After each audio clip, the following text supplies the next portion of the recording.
Benjamin, quelle belle aventure, fondateur de MILF. Bon, pour tout vous dire, dans ma belle famille, ils sont tous dans l'univers de la lunette.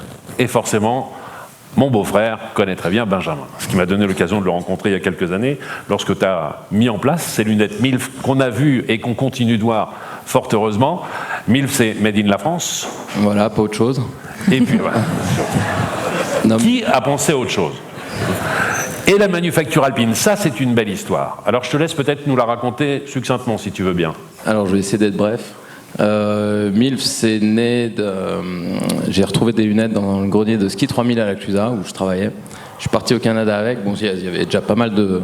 On a arrosé toute la Clusaz avec les lunettes. Je suis parti au Canada avec et là tout le monde me sautait dessus pour savoir quelle était la marque et où est-ce qu'ils pouvaient en acheter. Bon, il n'y avait plus de stock, pas de marque. Et le nom de la marque, j'ai trouvé naturellement là-bas. Parce que les lunettes étaient déjà 100% fabriquées en France, à Oyonnax, dans le berceau de la lunette. Et du coup, MILF est né comme ça. Et puis, au fil du temps, parce que ça va faire 10 ans, au mois de janvier 2020, que MILF existe. Et puis, voilà, le problème quand on fait du Made in France, c'est qu'il n'y a pas beaucoup de reconnaissance. C'est-à-dire que quand on annonce les prix, pourtant les prix ne sont pas exorbitants, 69 € le premier prix pour une lunette, les gens disent c'est bien mais c'est cher. Donc l'idée c'était de dire on va aller voir des gens qui écoutent déjà l'histoire qu'on a à leur raconter, qui vont regarder le produit, qui vont avoir une sensibilité au niveau du produit, et puis qui seront enthousiastes au niveau du Made in France. Et c'est comme ça que Manufacture Alpine est née. Parce que je me suis dit, il y a plus de 300 étapes sur une lunette de fabrication, qui sont fabriquées d'ailleurs chez Jean Calaman. Et puis l'idée, c'était de valoriser vraiment tout le travail qu'il y a sur une lunette, et qui est en train de soit partir en retraite, soit délocaliser. Bien sûr. Ce que tu as fait, c'est monter un réseau, ton propre réseau dans un premier temps. Tu es allé chercher les compétences qui étaient un petit peu diverses et variées et dans un secteur géographique différent pour proposer justement cette manufacture alpine. Ouais, tout à fait, parce qu'il y a de la découpe chimique qui est faite en Italie, il y a des verres solaires qui sont faits à Saint-Claude dans le Jura. Après tout est fabriqué à Oyonnax, et nous, au Parc des Glaisins, on fait tout le design, on réfléchit à est-ce que la branche, on va mettre une trame sur la branche, on essaie de jouer avec les différentes possibilités qui sont multiples dans la lunette. Tu as un vrai attachement, engagement pour le savoir-faire qui existe et qui, dans certaines régions, je pense notamment au Jura, est un petit peu malmené. C'est une responsabilité que tu t'es fixée ?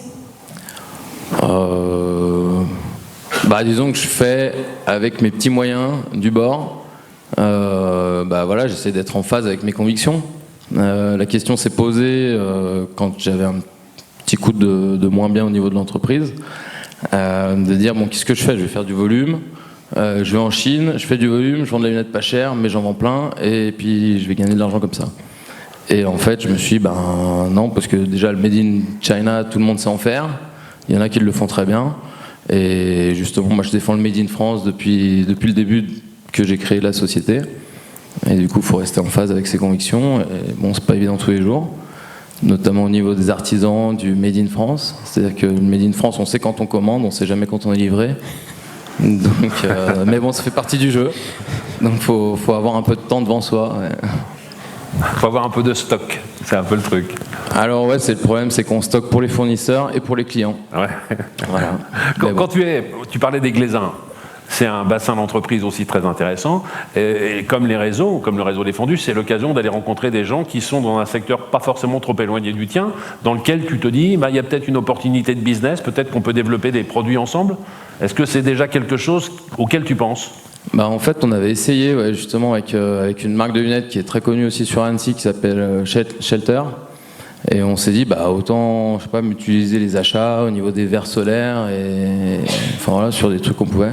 Et en fait, on est tellement la tête dans le guidon qu'on a le temps de rien et puis qu'on n'a pas forcément les mêmes temps de production ou on sort pas des collections en même temps ou quoi. Donc ça, c'est jamais réellement fait. Après, c'est vrai que je fais partie du réseau SV. Qui apporte beaucoup de choses, mais vraiment sur le domaine de l'outdoor. Et ce que je trouvais sympa justement avec le réseau des fondus, c'est que on a plein de profils qui sont rattachés à la région. Mais on a aussi bien des artistes que des entrepreneurs, que des artisans. Et même dans les entreprises, comme on a vu, il y a des brasseurs et puis des gens de l'outdoor. Enfin voilà, il y a de plein d'horizons différents. Donc bon, ça s'est pas fait pour l'instant, mais en tout cas la porte n'est pas fermée, ça sera peut-être par la suite.